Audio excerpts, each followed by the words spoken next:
Hi, my name is Nathan, and today we're going to do a comic book review of Maw Issue Number 5, the final issue, brought to you by RatedComics. Let's get to it. Before we get into this review, if you like the content we're throwing up, don't forget to like and subscribe and put on the bell notification. It'll help support the channel and it'll help RatedComics to make more comic book reviews and comic book related content. We begin this issue with the Monologue. I know this place. I've never been here before, but I recognize it. I feel it calling me. This is the bottom of the world, the place I've been trying to get to. And it's Marion's monologue as she's fully transformed into this monster in Angisha 13 days after she was attacked in issue number 1. Wendy's like, you made it. And Marion's like, you knew I would come? And Diana Spirit, the leader of this feminist cult, is like, Miranda thought you would come to us after the first changes most do. And Diana Spirit continues to tell Marion, but you remind me of myself. If you had an ordeal to face, you would have faced it alone. Now Marion's confused, like, what do you mean? I'm fully transformed because you guys did this to me? Oh no, says Miranda. We did this to him. So they're kind of like gaslighting and spinning the situation here. So now we get to know the full story of what really happened to Marion on the first night of the attack in issue number 1.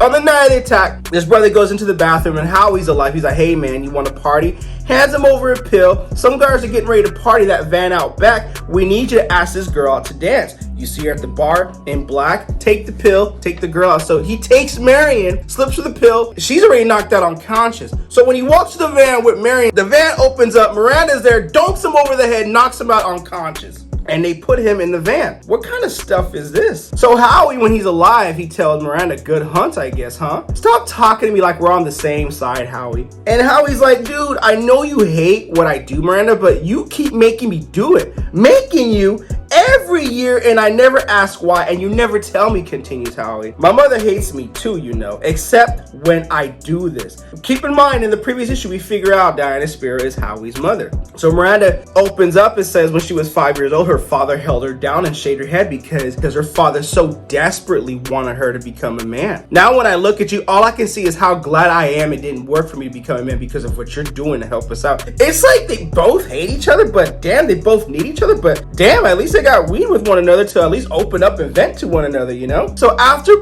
further talking, Howie tells Miranda, I don't know how to make a better world, Miranda. I don't have it to be here. I just want what people want. I want my mother. So Howie's even heard that the fact that his own mother doesn't even love him because of who his father is, but yet when she needs him for stuff like this, to turn Marion into this transformation, guess what? She needs him. But it's not the kind of love he craves. Diana Spirit was like, remade, redeemed, reborn. She does this ritual for each woman is the image of her mother ever and ever back to the beginning. Let the mother be within you that we may see her face. Look, Marion, look, she's coming. Marion opens her eyes, and that's the same image we saw issue number 1 where we thought she was taken advantage of by that dude, but no, she was taken advantage of by Diana. So present day, Marion's pissed. He didn't attack me, you did. You talk about empowerment, but you took my body away from me. You hurt me. Is that supposed to be okay because you're a woman? Well, Miranda says, that's up to you. And Diana chimes in, we put you in our pain.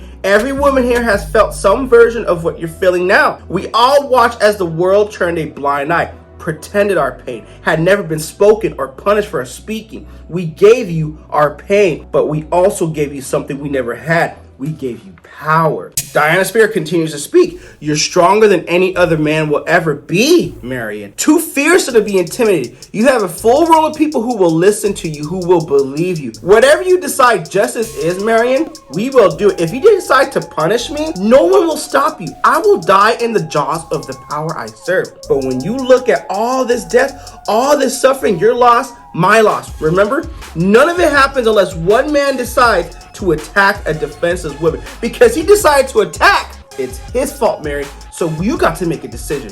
What are you going to do? Justice? Kill me? Make a choice. Marion does make a choice, and she plays with the food and continues to maul him to death. I guess Marion's justification of this, there's no justice for some things. There's only pain. You feel it or you spread it around, but this matters. It changes something. Not killing him. I've done that. Killing him together. I don't have to carry it all myself anymore. The pain, the rage. I'm not alone with what it was done to me. I have sisters. And then we begin to see Marion's full transformation in this book as Miranda peels the layers of the skin off, and this is what they have. Marion is the vessel to the women. Now, here are my final thoughts on this issue. I thought it was a good run. I thought it was a fun run. the storyline, and I love how they put a horror spin on this. It was left with a cliffhanger, and let's see if there's even more. I don't know if there'll be more Maw issues. If there are, hey, comment below, let me know if you'd like me to do a comic book review on them. Now, what I think Maw is, can it be seen as a morality tale? Perhaps. It certainly makes you look things inward as well as on the outside. It makes you question the morality of our own society, one in which is not very forgiving of its victims. But what Maw does, and it does it very smart, is it takes all that anger, all that pain which is rooted in us, and it personifies it. It shows us what happens when all that rage is let out. And the image is both, I guess, really good and satisfying, but also scary. We also get our answers about what happened to Marion. I thought she was just violated in issue number 1 by that dude, but the answer is that she was let down and used by everyone. Almost everyone plays a role in violating her and stripping her of her. She doesn't really have that much of a choice in terms of her transformation because all that was chosen for her. As it is revealed in this issue, the women of this community chose Marion as a vessel to put in their own trauma, which gives birth to the monster. Now, I love how this comic book also highlights how victims are at their most vulnerable, can be taken advantage of those who say they were there to support them. Now, what I also love about Maw is Maw also highlights how the victims at their most vulnerable can be taken advantage of those who say they are there to support them, to fulfill their own agendas, to get revenge for their own trauma. Diana, Miranda, and the women of the feminist community take advantage of Marion. They strip her of her and fill her to the brim with so much pain that it overtakes her and explodes out in this monstrous transformation. One could argue that Marion does have her to embrace in the monstrosity at the end, but is that truly the case? When there is no way for someone to turn back, is moving forward really that much of a choice? I don't know. That's just the thought I had behind this issue right here. And by the way, if you want to add this comic book to your comic book collection, link in description, by the way. I thought it was a fun read. Overall, this series definitely was fun. Issue number 4 had my doubts. It's like, okay, you're just gonna kill men, what the heck? But the plot twist, everyone plays a part, and I thought it was very compelling storytelling, if you ask me. With that being said, Maw issue number 5. What you guys think of the comic book? Comment below, let me know. And also, if you like the content we're throwing up, you know what to do. Don't be shy and don't be stingy. Here at Rated Comics, we do awesome comic book reviews, comic book related content with the occasional comic book giveaway. Thanks again for watching.